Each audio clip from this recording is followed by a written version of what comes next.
राजा दाहिर। हम में से शायद ही कोई सिंध के इस महान योद्धा और शूरवीर के बारे में जानता होगा, क्योंकि वामपंथियों द्वारा लिखे गए हमारे इतिहास में ऐसे वीर सपूतों को वो स्थान नहीं मिल पाया जिसके वह हकदार थे। राजा दाहिर 8वीं सदी में सिंध के महान शासक थे। जी हाँ, वही सिंध जो आज पाकिस्तान का हिस्सा है, लेकिन कभी ये भारत का अभिन्न अंग हुआ करता था। इसी सिंध की वजह से भारत का नाम हिंद या हिंदुस्तान पड़ा।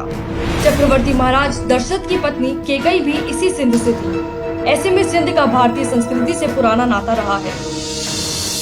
राजा दाहिर सिंध के राजा चच के सबसे छोटे बेटे और ब्राह्मण वंश के आखिरी शासक थे। राजा दाहिर ऐसे पहले शासक थे जिन्होंने अपनी मातृभूमि की आन बान और शान की खातिर अरब आक्रांताओं से दुश्मनी मोल ली और युद्ध भूमि में उनको घुटने टेकने पर मजबूर कर दिया।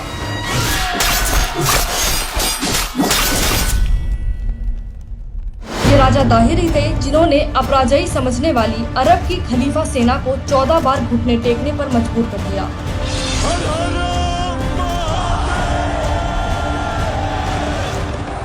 लेकिन 15वें युद्ध में देवल बंदरगाह के सूबेदार ज्ञानबुद्ध की गद्दारी के चलते राजा दाहिर को 17 साल के मोहम्मद बिन कासिम के हाथों हार का मुंह देखना पड़ा।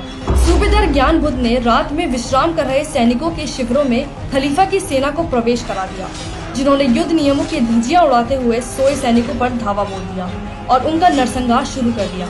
इस विश्वासघात में राजकुमार जय शाह भी गंभीर रूप से जख्मी हो गए। ये खबर सिंध की राजधानी अलौर में बैठे राजा दाहिर को मिली और उन्होंने युद्ध भूमि के लिए कूच कर दिया।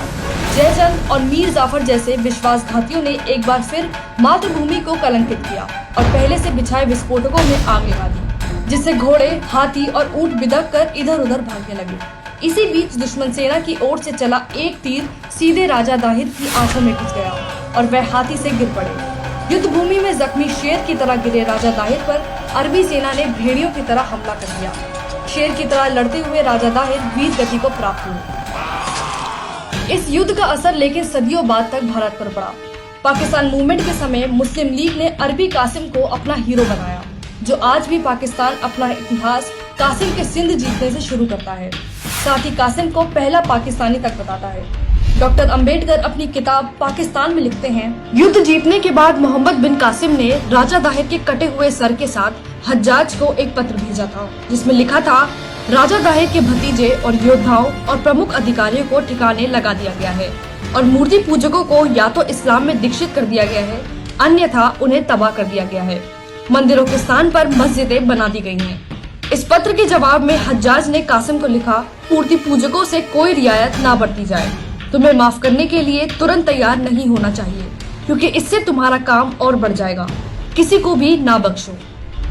कासिम तो पाकिस्तान के कट्टरपंथी तबके का हीरो बन गया, लेकिन जिस राजा दाहिर ने भारत को 14 बार अरबी लुटेरों से बचाया, उनका नाम तक वामपंथी इतिहासकारों ने किताबों से गायब कर दिया।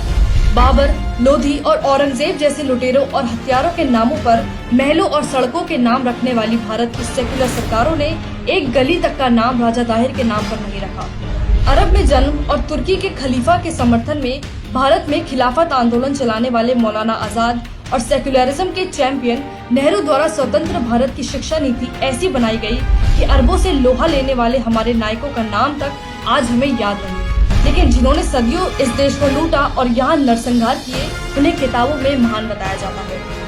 लेकिन सच को ज्यादा समय छिपाया नहीं जा सकता, इसलिए पाकिस्तान के जो लोग ये मानते हैं कि उनके पूर्वज अरबी नहीं भारतीय थे, वो सिंध प्रांत में राजा दाहिर को सरकारी तौर पर हीरो करार देने की मांग कर रहे हैं।